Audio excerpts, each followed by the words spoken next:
Thomas Stonewall Jackson, Tom or Stone, to his friends and family, eagerly awaited the upcoming weekend as he drove home from work that day. Monday was Memorial Day, but he and Janice, with whom he had spent 5 years, were invited to spend a 4-day weekend at her boss Darren Hanson's country estate. Darren was the senior partner at the law firm where Janice worked as a legal assistant. Since Tom already had Monday off, he took a day off on Friday to extend his weekend. His boss, who also happened to be his father, was kind enough to let him leave early on Thursday so he could pack and hit the road. The trip to Darren's estate would easily take 3 hours, considering the highway traffic and the narrow winding roads leading to the estate. He had high hopes for the weekend. The past 2 months with Janice hadn't been the best. She had become moody, snapping at him without any apparent reason. And sex? Forget about it. What used to be a 3 or 4 evenings a week excitement had turned into maybe begrudging once every 2 weeks exercise. Being a caring and loving husband, Stone turned to Janice, hoping to help her overcome whatever was troubling her. But she simply brushed him off, saying she would deal with it herself. What's worse, Janice consistently rebuffed his attempts to initiate sex or any physical contact and now often flinched away from him when he tried to hug or comfort her. The situation was becoming unbearable for him, and he wondered if she was having an affair. Then she told him they were invited to her boss's country estate for the weekend to celebrate her promotion. A promotion at work? Tom asked, bewildered. You never mentioned anything about a promotion at work. How long has this been in the works? For a couple of months now, Janice replied. I'm sorry, I should have told you sooner. So that's why you've been so distant with me lately? I think so. I'm sorry, honey. I didn't mean to be such a bitch to you. I've had a lot on my mind lately, she replied apologetically.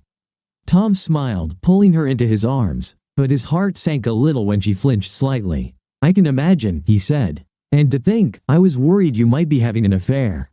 He felt her tense slightly, but then she relaxed. Of course not, Janice said. I would never do anything like that to you. He heard her words, but something in her tone sounded unconvincing. I'm glad to hear that, Tom forced himself to reply, despite growing unease.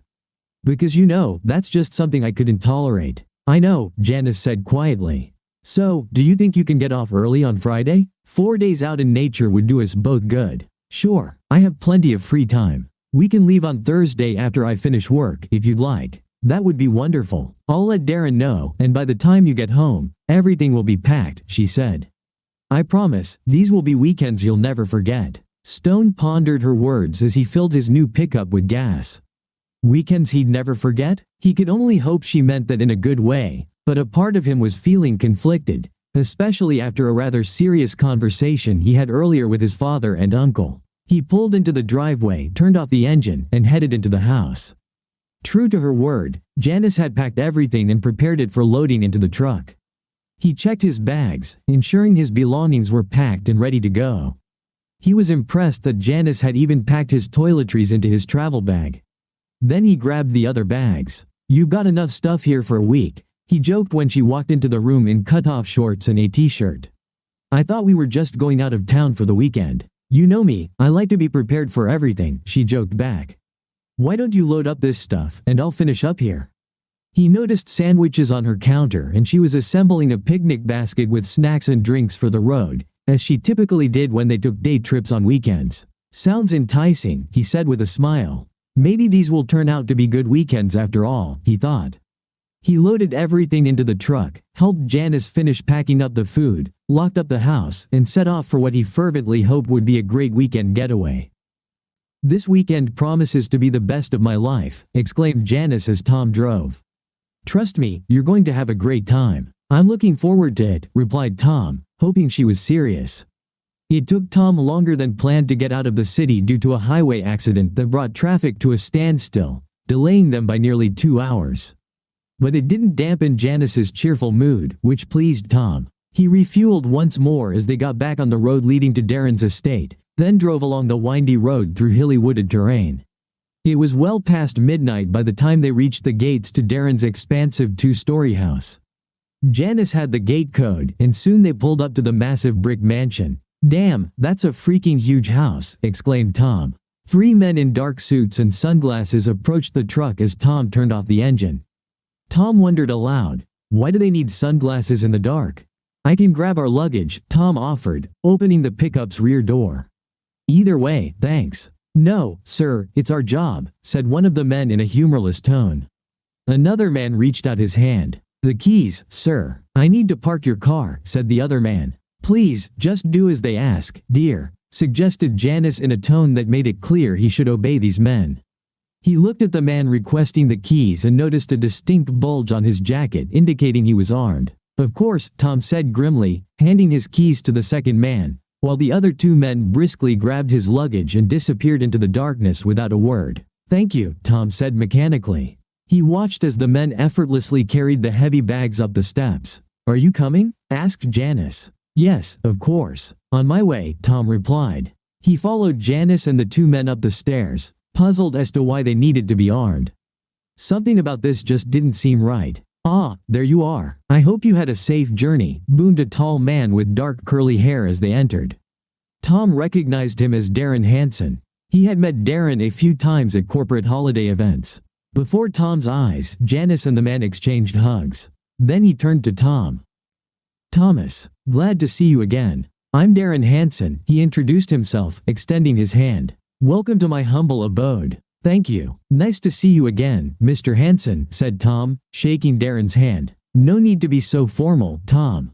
Can I call you Tom? I have a feeling we'll be seeing much more of each other, Darren said with a slight smile. Especially now that your wife is advancing in the firm. Of course, Tom replied. Sorry we're late. There was an accident on the highway, explained Janice. Yes, I heard about it, Darren said. I'm glad you made it here safely. Are the others here? Asked Janice. Others? Tom didn't know there would be others here. Yes, they're all here. Unfortunately, they decided to turn in early. Wanted to get a good rest before tomorrow's celebration, Darren replied. The man who had taken Tom's keys returned through the front door and handed them back to Tom. Thank you, Tom said, putting the keys in his pocket. By this time, the two men who had taken their luggage returned from the second floor. Harold, escort the Jacksons to their room, if you would, Darren ordered. Yes, sir, said one of the sturdy men. We'll see you early tomorrow morning, Darren said. Sweet dreams. Thank you, Janice said softly, modestly lowering her eyes. Tom noticed but didn't say anything. He just filed it away in the back of his mind. Maybe Dad was right, he thought. Right this way, please, commanded Harold in a dead, creaky voice.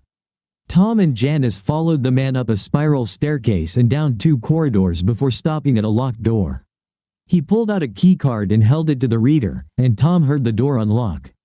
Harold opened the door and gestured for them to enter the room. Oh my, sighed Janice as they stepped inside. The room was spacious and well furnished. There was even a private bathroom with a double vanity and a large television monitor on the wall opposite the queen-sized bed. A gas fireplace dominated one wall. It's very nice here, said Tom with forced cheerfulness, looking around. I'm glad you approve, said Harold. He pulled out 2 key cards, handing one to Janice and the other to Tom. These are your room keys. Please keep them with you at all times. Breakfast will be served tomorrow at 7:30 a.m. Good night. Good night, Janice replied as Harold exited the room, closing the door behind him. It's a really nice room, commented Tom, walking around and taking inventory. Yes, it is, agreed Janice, as Tom began to hang his clothes in the closet. Janice unpacked her things, but Tom noticed she simply placed her bag of clothes in the closet without taking anything out beforehand. So, who are these other people that Darren mentioned would be here? He asked. Oh, just some big shots from the company, Janice replied, not looking at him. And this new position, what exactly does it entail? Tom followed up. I'm Darren's new executive assistant, Janice told him. It comes with a significant pay raise. But from time to time, I'll have to travel. Is that okay with you? As long as it doesn't disrupt our life, Tom said. You know, we've talked about starting a family. I know, but I might have to postpone that for a while, Janice said quietly. At least until I settle into my new role. What kind of time frame are you talking about? Tom asked. I'm not sure. Maybe 6 months. Maybe a little longer. Are you okay with that? She asked. I know this job is important to you. Tom replied neutrally, wondering about the implications of this position and knowing they aren't getting any younger. You have no idea, Janice told him. This is a huge step for me. All I ask for is a little time and patience. Fair enough, Tom said, wrapping his arms around his wife. You know I'm very proud of you, don't you? Really? Janice asked in a quiet voice. Of course, he replied, kissing her on the lips. I love you, Janice. Never forget that. I love you too, Stone, she replied. After they climbed into bed and turned off the light, Tom reached out to Janice, but her eyes were closed and she seemed to be asleep. He sighed, knowing this had been her habit for the past 2 months. Disappointed, he turned onto his side and fell asleep. The sky was clear, dark blue, without a single hint of a cloud. The sun was high, and a gentle breeze blew from the south. Suddenly, the sky darkened and was covered with large menacing clouds. The light breeze turned into a sharp wind that grew stronger with each moment. A deep rumble was heard as the sky darkened and clouds gathered. In the distance, a brief flash of lightning was visible as storm clouds thickened and the wind intensified. Suddenly, a bolt of lightning struck the ground right at his feet. When he looked down, he saw a beating heart, pumping blood onto the ground. Tom had seen this dream many times, except for the beating heart. And every time he experienced it, someone he knew would die within the next 72 hours. The last time was 3 years ago. 2 days later, his older brother Andrew was killed by a drunk driver on the spot. A year before that, his mother had a stroke just 12 hours after his dream, and she passed away within 24 hours without regaining consciousness. Sitting up in bed, Tom was drenched in sweat. He glanced at the digital clock on the bedside table and saw that it was 4:15 a.m.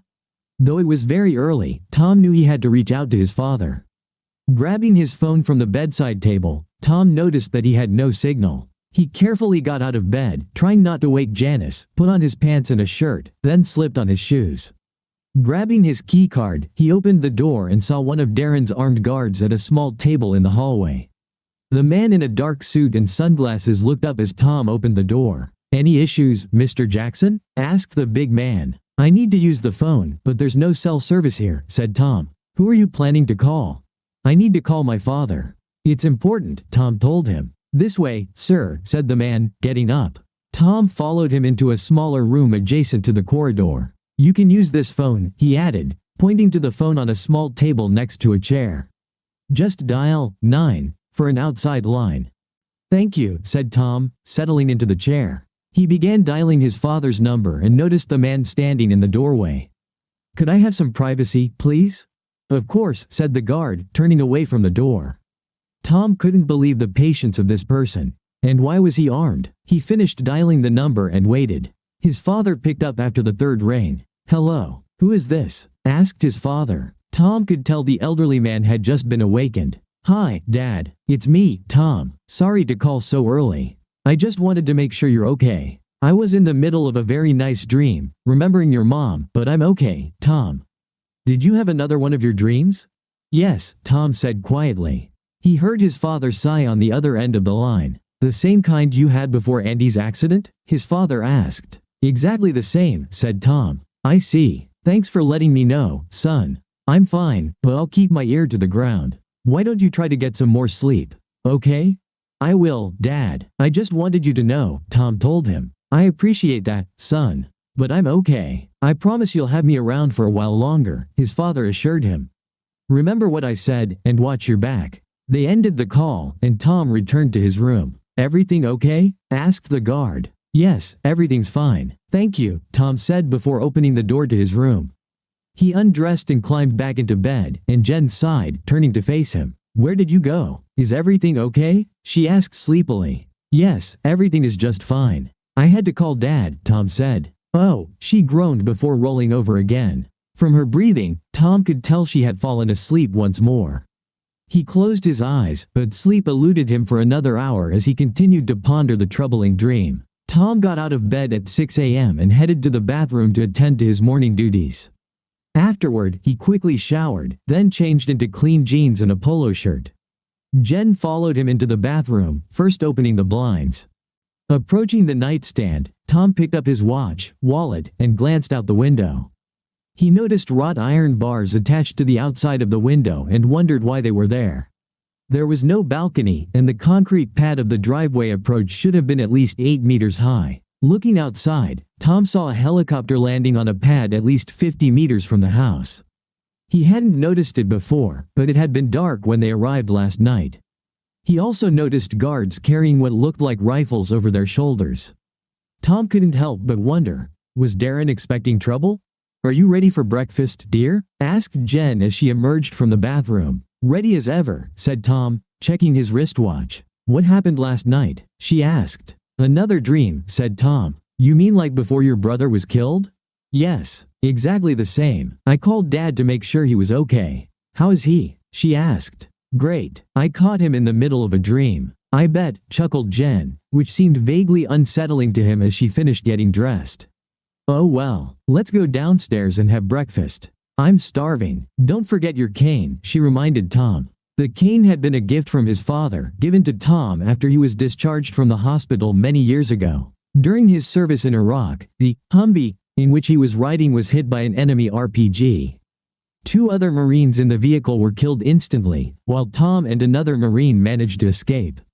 Despite severe injuries, the 2 Marines were able to take cover and defend themselves until help arrived. Tom spent months in an operating and rehabilitation center and eventually was medically discharged. Fortunately, doctors saved Tom's leg, but he had to have his left thigh replaced.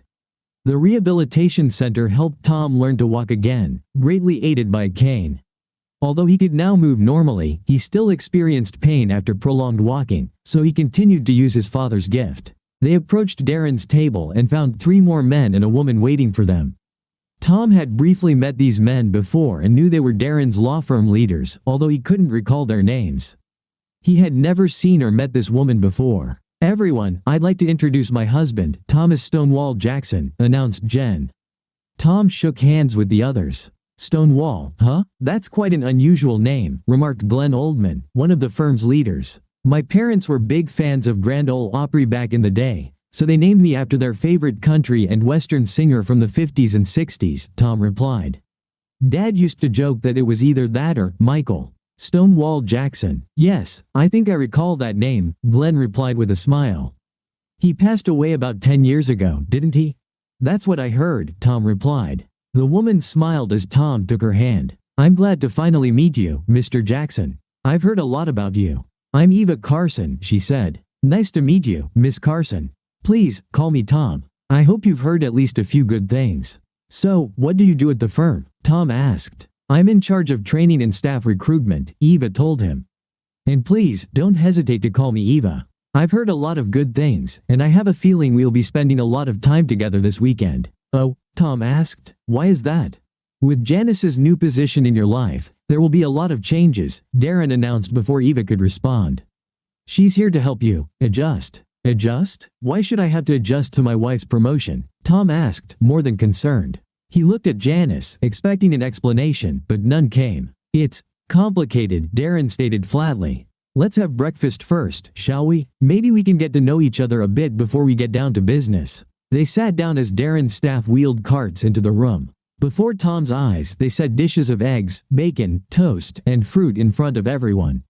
Another staff member went around the table, pouring coffee into cups.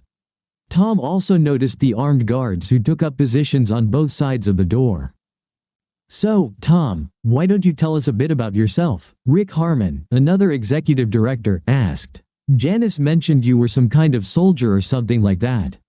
Tom glanced at Janice before responding. He had briefly told her about his service, but it seemed to have slipped her mind.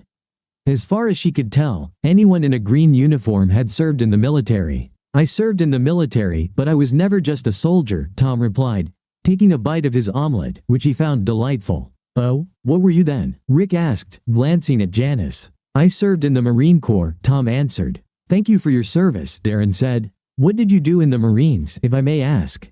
"Certainly," Tom said. "I was a reconnaissance sniper. I was assigned to a reconnaissance unit in the armed forces, where I was injured." "A reconnaissance sniper, huh?" Ryan Jones, the third leader at the table, pondered. "So, essentially, you were killing bastards.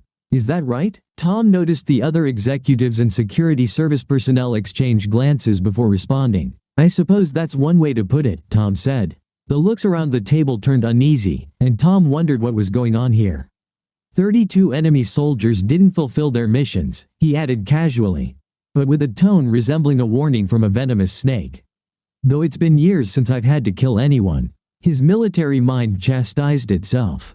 Had he revealed his position or warned them?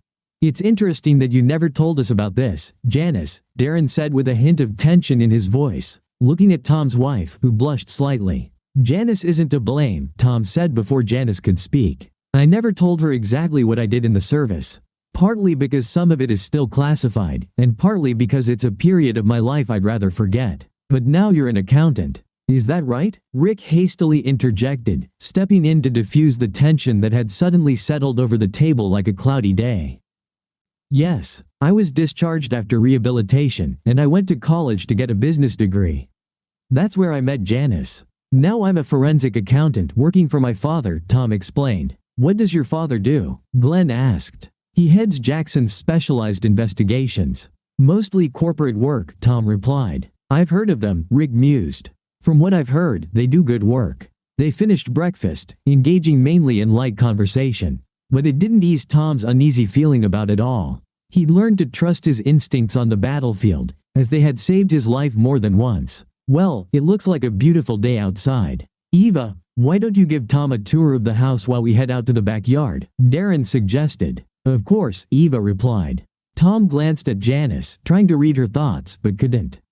Her expression was one he wouldn't want to play poker against. Go ahead, dear. Everything will be fine, she encouraged, though a bit strained. Yes, okay, Tom said. He felt uneasy in this situation, but he sensed there was little he could do right now.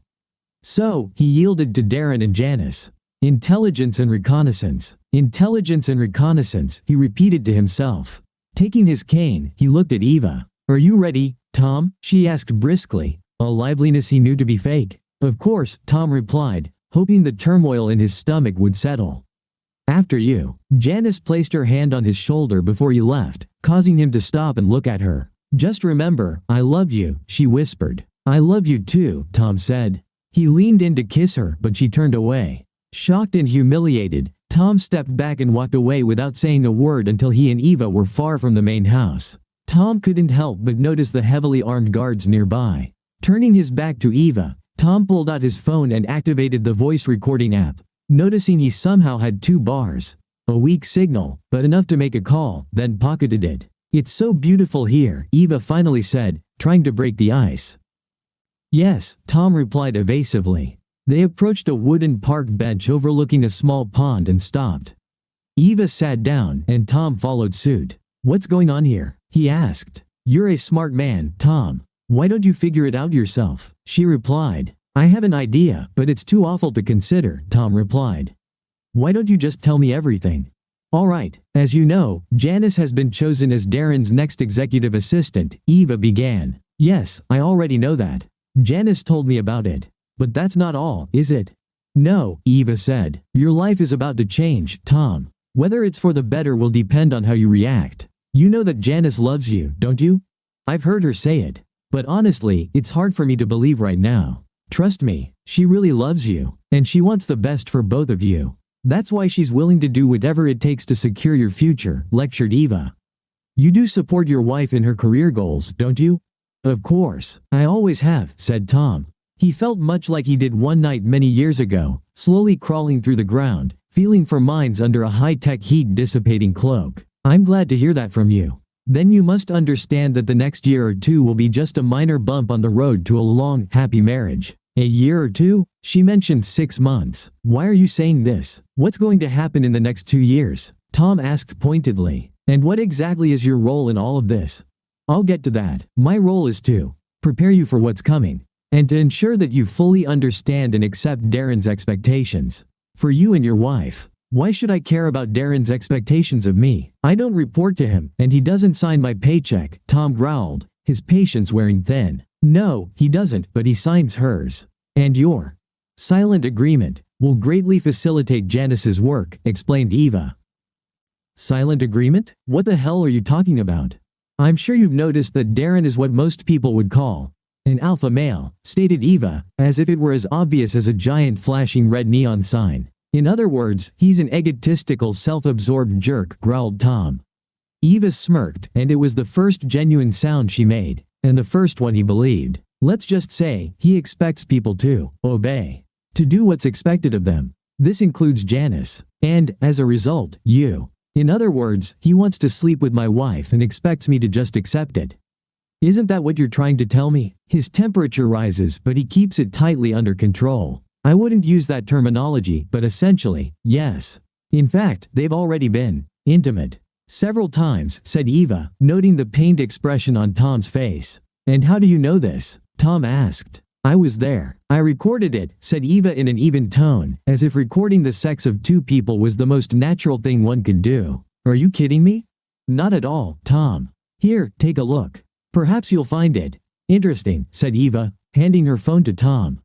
He watched a short video clip in which Janice and Darren were having sex like animals. This is interesting. Do you mind if I keep a copy? Tom asked. It could come in handy for him in case of a divorce, he thought to himself. Not at all. I saved this clip specifically for you. Using the phone's Bluetooth function, Tom saved a copy onto his own phone. Tell me something, Tom. How has your personal life been lately? Not that it's any of your damn business, but for the past couple of months, it's been practically non-existent. Why do you ask? Actually, it is my business. And the reason is simple. Darren instructed Janice to keep you at arm's length most of the time.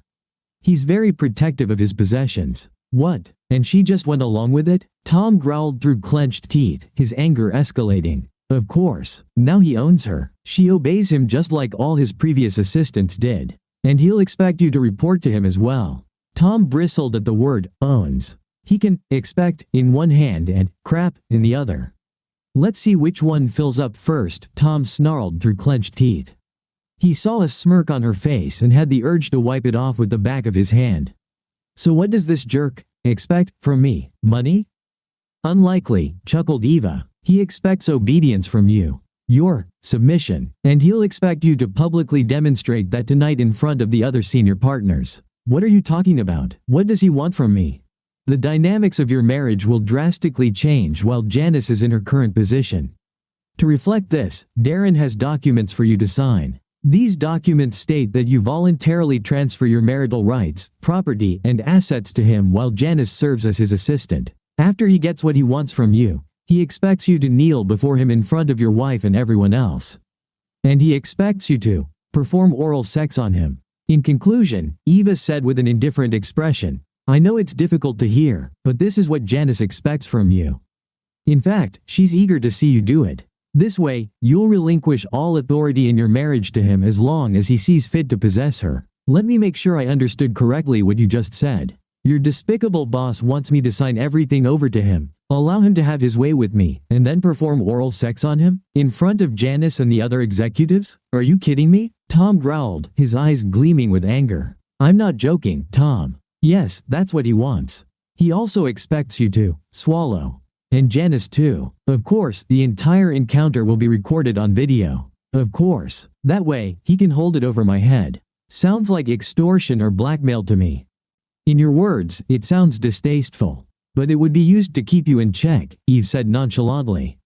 After you submit to him, he'll take Janice to bed. Tomorrow morning, they'll head to New York for the weekend. And where will I be while they're screwing around in New York? Tom asked. You'll stay here, locked in your room. You'll be fed and looked after. When they return, you'll drive Janice back to your residence. You'll follow her instructions exactly, without asking questions, Eve replied. So, if I understand correctly, I'm supposed to be literally screwed over, forced to perform oral sex on that jerk, and then held here as a hostage against my will.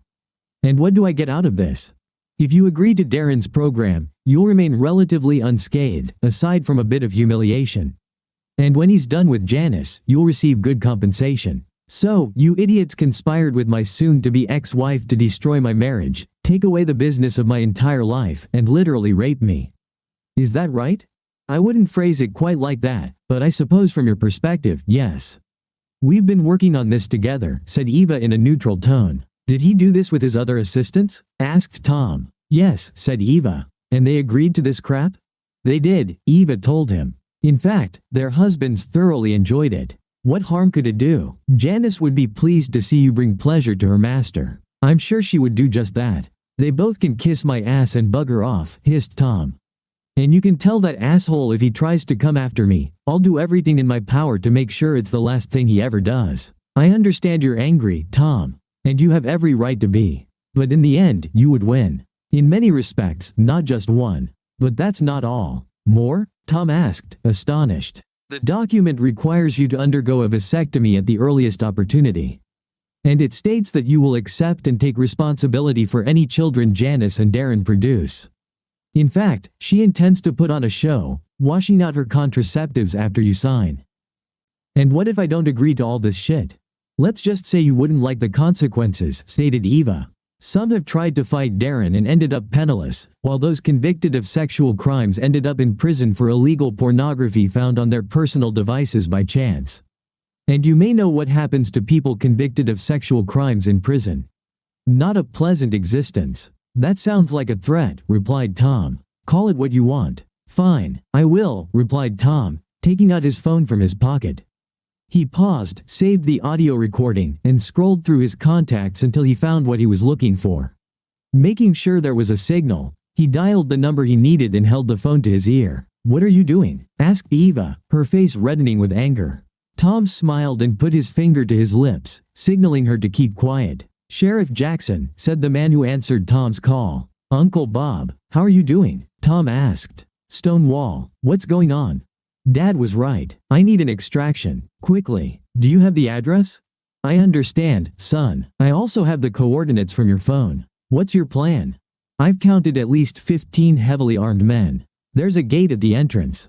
The code is 6973, unless they've changed it since last night.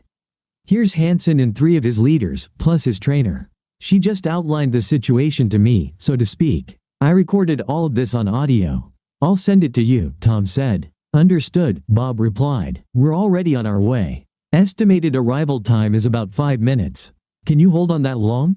I think so, Uncle Bob. As long as you're ready to call it self-defense, Tom said. And thank you. Glad to help. I wouldn't want anything to happen to my favorite nephew. What about Janice? According to Hansen's trainer, she's a collaborator. Already a toy for Hansen, Tom said. I'm sorry to hear that, son, Bob said sadly. Yeah, me too, Tom said. Well, young man, you're doing great. We'll be there soon. With these words, Tom ended the call and then sent the audio file to his uncle. What did you just do? Asked a frightened Eva after Tom hung up. Who did you just call? I called in the cavalry, Tom replied with a smile. I need to get back inside and warn the others, muttered Eva, starting to get up, clearly disoriented by the turn of events. Tom shook his head and gently guided her back onto the bench. She stared at his sniper-like expression, with horror and admiration. I don't think so. We'll sit here and enjoy the sunshine for a few minutes. It might be the last sunlight you see for a while, said Tom, allowing himself a satisfied smile. I think this time, Darren, you may have bitten off more than you can chew, said Ryan after Janice and 4 men took their places by the large pool behind Darren's house. Why? Because Janice's cuckold is a former Marine? Big deal, Darren smirked. And anyway, what is he going to do? He's alone, unarmed and surrounded by a small platoon of armed guards. If he rejects Eva's offer, then we go to plan B. Just be careful, Rick cautioned. Don't worry, Darren said. I have everything under control. We'll get him drunk tonight and when the time comes, he'll gladly do whatever I want. I can't wait to see that, Janice chuckled. Are you going to make him swallow, like you did with the others? Of course, Darren said. By the time this weekend is over, your little weakling will be begging me, he added, making Janice giggle like a schoolgirl. Just don't push him too hard, Ryan said. He's not like the others. They were weak. This one isn't. They're all the same, Darren chuckled. No, that's not true. This guy is a Marine, trained to kill. You should be prepared for anything. Relax, Ryan. I'll handle it, Darren grumbled. But I'm curious about something. Why didn't you know about your husband's service? He asked Janice. Well, it's just like Tom said. He never told me any details, Janice replied. All he could say was that he served in the army. It doesn't matter, Darren snorted. He's going down tonight, and your career will skyrocket. What if he files for divorce? Janice asked. Then I'll destroy him just like I destroyed the others. He'll go to jail for illegal pornography or worse. Don't worry, darling. I'll take care of him. What's that sound? Glenn asked, looking around. Everyone fell silent and listened. The distinct sounds of helicopters could be heard around them. Suddenly, one of Darren's guards ran up to the pool. We have a problem, Mr. Hansen, he said irritably. What is it? Darren asked. They heard shouts and sounds of a scuffle between men. Then they saw 2 police officers in uniforms and bulletproof vests approaching the pool with rifles at the ready. "Halt," ordered one of the sheriff's deputies. "Drop your weapons," said the deputy to Darren's guard, who immediately complied, not wanting to be shot. Other sheriff's deputies entered, handcuffing Janice, Darren, and the other 3 men. "What's going on?" demanded Darren. "I'll have your badges for this." "Quiet. You're all under arrest," declared the sheriff's deputy, before reading out a detailed list of charges. He concluded by reading them their rights. The sheriff's deputies escorted all 5 detainees around the building, where they saw 4 helicopters, a bus, and 3 large vans. Officers were everywhere, accompanying handcuffed and disarmed security personnel to the bus. Janice spotted Tom standing next to a burly man in khaki uniform. "Tom, what's happening?" she cried out. Tom and the burly man approached her. "Your little party is over, Janice," Tom said calmly. "Sorry, I forgot my manners. Janice, this is Sheriff Robert. Jackson, you remember my Uncle Bob, right?" "Uncle Bob?" Janice gasped weakly. "I didn't know you were the sheriff." "I guess that slipped your mind," Bob said with a smirk. "Tom, please. This is all a huge misunderstanding. You have to believe me," Janice exclaimed desperately. "No, Janice. I don't have to believe you. In fact, I don't think I've ever been more shocked and disappointed in my life. I'll visit my lawyer as soon as possible to start divorce proceedings. From this moment on, you're dead to me," Tom said. "You understand? Dead." With these words, Tom grabbed her left hand, removed the rings, and pocketed them. "You son of a bitch," Darren growled, futilely trying to break free from the grip of the 2 sheriff's deputies holding him. "I'll be out of jail in no time. And then I'll fucking kill you. You hear me, you fucking piece of shit?"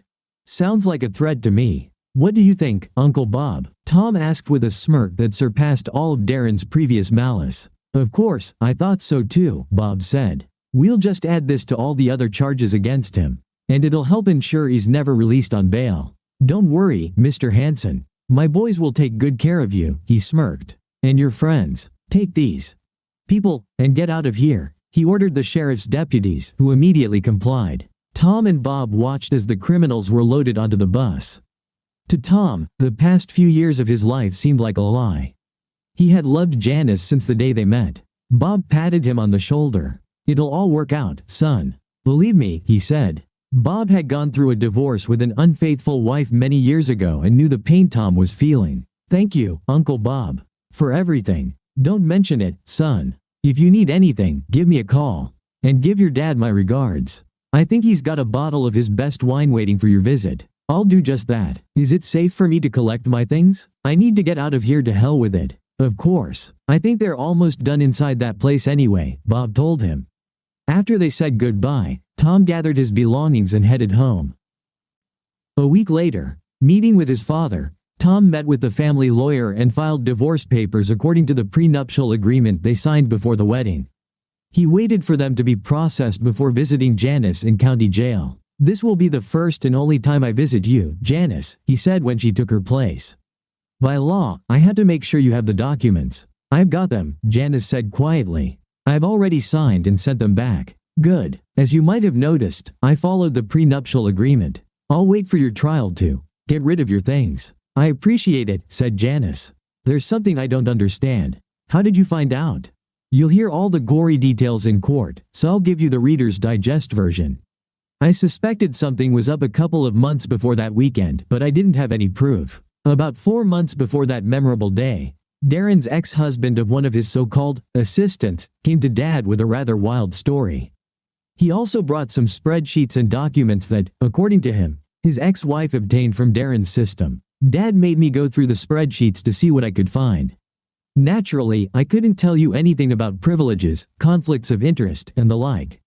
It took some time, but we finally found what we were looking for: evidence of all sorts of shady financial dealings with some rather dubious characters. Your lover did a great job hiding them, but not well enough. A couple of weeks before that weekend, Dad handed over everything he had to the feds, who were more than interested in Hanson's affairs. In fact, they were planning a raid on your offices sometime in June. Dad told me to be very careful that weekend. He relayed what his informant had told him, though he found it very hard to believe. We talked to my Uncle Bob, who, as you know, is the sheriff of the county where Darren's property is located. I was hoping nothing would happen, but it didn't turn out that way. Eva Carson told me about your plans with your lover. By the way, I recorded that little conversation. I'm glad we live in a state where only one party's consent is needed for such recordings. Nevertheless, I have a few questions for you. What do you want to know? Asked Janice. How long before that weekend did you start sleeping with your so-called boss? About 2 months, Janice answered. Tom was surprised at how frank she was being. Around that time, everything started to go wrong for us. Did he order you to cut off communication with me? Yes, she said quietly, her face turning red. Then, I probably should get tested for sexually transmitted infections, Tom said, causing Janice even more embarrassment. Did you really want me to be so intimate with your lover? Janice lowered her eyes, refusing to meet her husband's gaze. Well, he pressed angrily. She looked at him again, tears welling up in her eyes. And again, yes, she said. Of course, you knew I would never willingly agree to that. I would prefer to die first. So why? Because I was so in love with Darren that I would have agreed to anything he wanted. You don't understand. He enjoyed having power over everyone around him. And if I hadn't complied? He had what he called a plan B, Janice admitted. You mean drugs? Yes, they found a vial of chemicals he intended to use against me. I had nothing to do with that, Janice declared. That's interesting because they found your fingerprints all over the bottle, Tom said, making Janice look at him in shock. Which tells me you were part of his conspiracy against me. No, I never wanted to hurt you, she sobbed. The evidence says otherwise, Janice. You not only cheated on me, you conspired with your so-called master to destroy me as a man. So, there's no turning back? No, never. No forgiveness. Nothing. Like I told you that day, you're dead to me. Crap, Tom hissed as Janice shed hot tears but remained unmoved. I've already spent enough time on you. Goodbye, Janice. Enjoy what's left of your pathetic life. With those words, he stood up and walked away, unaffected by her tears. After several court appearances, Janice, Darren, Eva, and others were found guilty on all charges brought against them. As the ringmaster, Darren received a life sentence in federal prison, meaning he would never be eligible for parole. Playing minor roles in Darren's illegal financial schemes, the 3 executives were sentenced to 20 years in prison. Eva and Janice received lighter sentences for their involvement in Darren's schemes. Several other employees of the firm faced charges for their involvement in the conspiracy. A few individuals supported the state's case against Darren and received immunity as part of plea deals. By the time the smoke cleared, the Remington legal group no longer existed. Tom's divorce from Janice proceeded quickly and smoothly. Due to Janice's incarceration, Tom packed up all her belongings and placed them in storage for her parents to retrieve at their convenience. On the 4th of July, Tom, his father, and Bob celebrated Independence Day like the rest of the nation, with a barbecue and fireworks. Bob brought a guest to the celebration and introduced her to Tom. He was instantly charmed by the attractive, slim brunette with caramel-colored eyes standing before him, finding it hard not to stare at her toned legs accentuated by a pair of shorts. Son, this is Marcia Simmons. She just moved here from Dallas and started working with me a couple of weeks ago. Are you a deputy sheriff? Tom asked. Sure am, Marcia said confidently, her face lighting up with a smile. She's also a former Marine, Bob added. Just like your dad here. Marcia, my nephew also served in the Corps. Force Recon Sniper. Semper Fi, Marcia said. Hoorah, Tom replied. I think we'll get along just fine, he said, beaming a wide smile. I think so too, Marcia agreed. Will you offer the lady a beer? Sure, Tom replied. I wouldn't mind a cold one myself. He took out 2 beers from his father's fridge and handed one to her. Your uncle told me about your last operation. Sounds like a well-executed one, Marcia said as they sat down. I'm sorry for what you had to go through with your ex. Yeah, well, I guess these things happen, Tom remarked quietly. The divorce will be final soon. What about you? I noticed a mark on your ring finger. Were you married too? Yes, I was, Marcia said. Clearly, my husband wasn't like that, if you catch my drift. One evening, I came home early and caught him in bed with his secretary. In our bed, no less. That's tough to hear. In my opinion, he was an idiot, Tom said, eyeing her figure. I agree, Marcia said. I'm just glad we didn't have kids. Do you have any children? Fortunately, no. We talked about starting a family, and then everything went to hell. Tom and Marcia spent most of the evening talking and were thrilled when Bob and Tom's father set off fireworks. By the end of the evening, Tom felt much better. At least he believed he had met a kindred spirit in Marcia. "Are you ready to head back, Marcia?" Bob asked after they finished the fireworks. "I think now is a good time," she remarked, turning to Tom. "I had a wonderful time, Tom. It was really nice to meet you." "I had a wonderful time too, Marcia. And I'm really glad to have met you. Actually, I'd like to see you again if you don't mind." "That would be more than fine, Tom," she said with a wide smile. "Here's my number," she added, handing him a card with her cell number. "Your uncle keeps me busy, but I'm usually free Saturday evenings.